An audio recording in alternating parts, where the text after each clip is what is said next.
श्री स्वामी समर्थ. जय जय स्वामी समर्थ. माझ्या स्वामी कृपा चॅनलमध्ये सर्वांना नमस्कार. स्वामी महाराजांच्या कृपेने तुमच्या सर्व चांगल्या इच्छा पूर्ण होत ही स्वामी महाराजांच्या चरणी प्रार्थना करते आणि आजच्या या नवीन व्हिडिओला सुरुवात करते. उद्या आहे 16 मे 2025, वार शुक्रवार आणि उद्या संकष्टी चतुर्थी आहे. एकदंत संकष्टी चतुर्थी. संकष्टी चतुर्थी गणपती बाप्पांची ही तिथी त्यांना समर्पित आहे. या दिवशी अनेक जण व्रत करतात, उपवास करतात.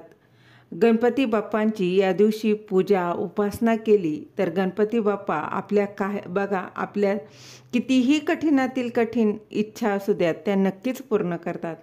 या दिवशी तुम्ही काही उपाय जर केले तर त्याचे फळ जे आहे ते 100% मिळते.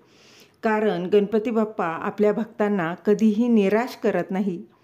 चतुर्थीच्या दिवशी गणपती बाप्पा त्यांचं तत्त्व जे आहे ते पृथ्वीवर जास्त कार्यशील असतं. म्हणून या दिवशी केलेले उपाय हे इतर दिवशी केलेल्या उपायांपेक्षा जास्त फळ देतं. म्हणून या दिवशी आपण पूजा उपासना करायचीच आहे आणि शक्य असेल तर उपवास आणि व्रतही करू शकता. आणि जर उपवास करत नसाल तरी तुम्ही हा उपाय करू शकता. अत्यंत प्रभावी असा हा उपाय आहे. गणपती बाप्पांच्या कपाळावर फक्त ही एक वस्तू लावायची आहे. तर ती कुठली वस्तू लावायची आहे, ती कशी लावायची आहे, कधी लावायची आहे याची संपूर्ण माहिती या व्हिडिओत मी तुमच्यासोबत शेअर करणार आहे. ती जाणून घेण्याआधी तुम्ही माझ्या स्वामी कृपा चॅनलला सबस्क्राईब नक्की करा आणि व्हिडिओ माहितीपूर्ण वाटला तर लाईक शेअर जरूर करा. बघा, तुमची कितीही कठीणातील कठीण इच्छा, कोणतीही इच्छा असू द्या, ती पूर्ण होण्यासाठी हा उपाय तुम्ही करू शकता. मग तुमची आर्थिक समस्या असो, व्यवसाय नीट चालत नसेल, व्यवसायात वाढ होत नसेल, व्यापारात काही समस्या येत असतील, नोकरीच्या काही समस्या असतील, अगदी मनासारखी नोकरी मिळत नसेल, नोकरीत प्रगती होत नसेल, अगदी कुठल्याही क्षेत्रात असू द्यात तरी देखील हा उपाय तुम्ही करू शकता. संतान प्राप्तीसाठी करू शकता. तसेच आयुष्यातील संकट, दुःख, ताणतणाव दूर होण्यासाठी, तो कमी होण्यासाठी हा उपाय तुम्ही करू शकता. लग्नासंबंधी समस्या असतील, लग्न जमत नसेल, मनासारखा जोडीदार मिळत नसेल, विवाह लवकर व्हावा, मनासारखा जोडीदार मिळावा, तरी देखील हा उपाय अगदी स्त्री, पुरुष, वृद्ध, मुलं मुली अगदी कोणीही करू शकतं. हा उपाय तुम्हाला 21 दिवस केला तर अतिशय उत्तम, त्याचं त्वरित फळ प्राप्त होतं. त्याचं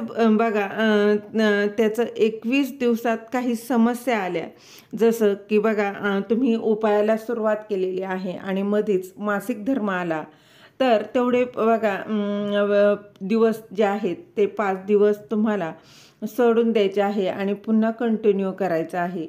हा उपाय तुम्ही कोणत्याही वेळेत करू शकता, सकाळ, दुपार किंवा संध्याकाळ. मात्र एक लक्षात घ्या, पहिल्या दिवशी जर तुम्ही जी वेळ पाळणार आहात तीच वेळ पूर्ण 21 दिवस तुम्हाला निश्चित करायचे आहे. थोडंफार इकडे तिकडे झाले तर काहीच हरकत नाही. म्हणजेच काय, जर सकाळी तुम्ही जर हा उपाय करणार असाल तर पहिल्या दिवशी जर सकाळी करणार असाल तर अगदी 21 दिवस तुम्हाला सकाळीच करायचं आहे. संध्याकाळी सुरुवात केली तर तुम्हाला सलग 21 दिवस संध्याकाळीच हा उपाय करायचा आहे. अशी जी वेळ आहे ती तुम्हाला निश्चित करायची आहे.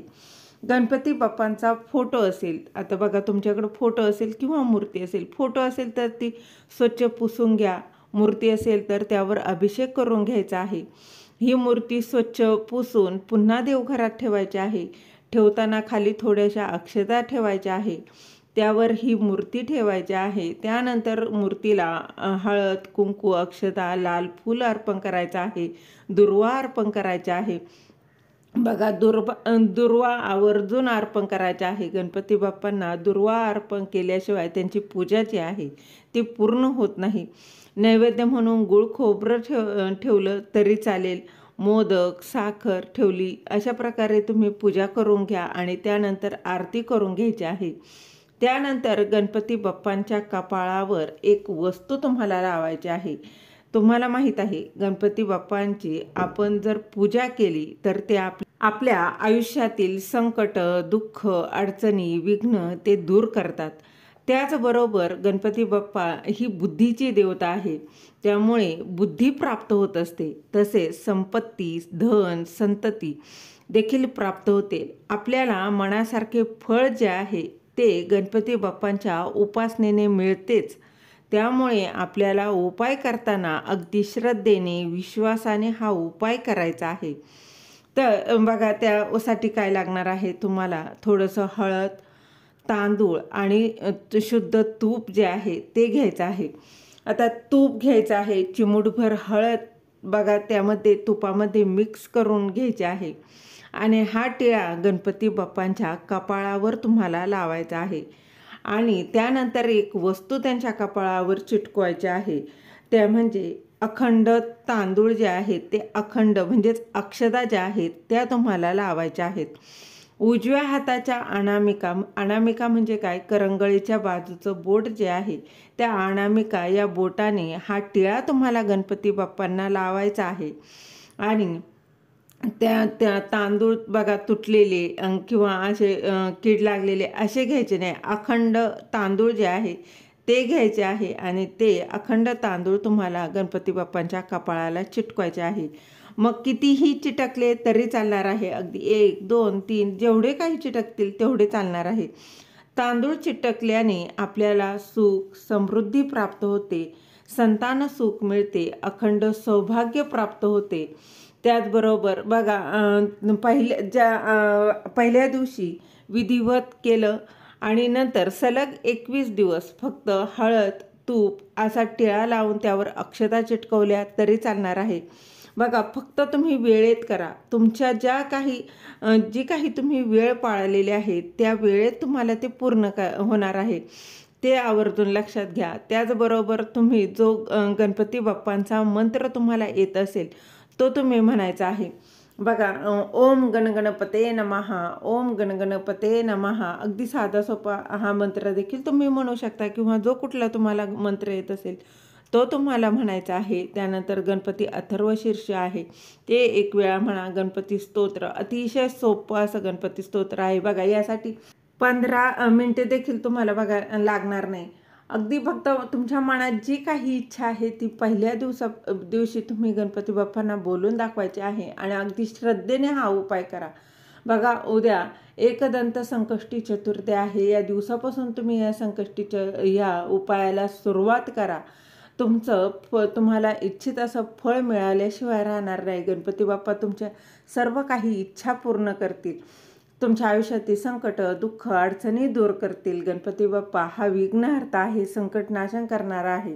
त्यामुळे तुमच्या आयुष्यातील सर्व संकट, दुःख दूर होणार आहेत. झालेली सेवा महाराजांच्या चरणी रुजू करते. दिलेली माहिती तुम्हाला आवडली असेल तर लाईक करा, शेअर करा, सबस्क्राईब करायला विसरू नका. श्री स्वामी समर्थ. धन्यवाद.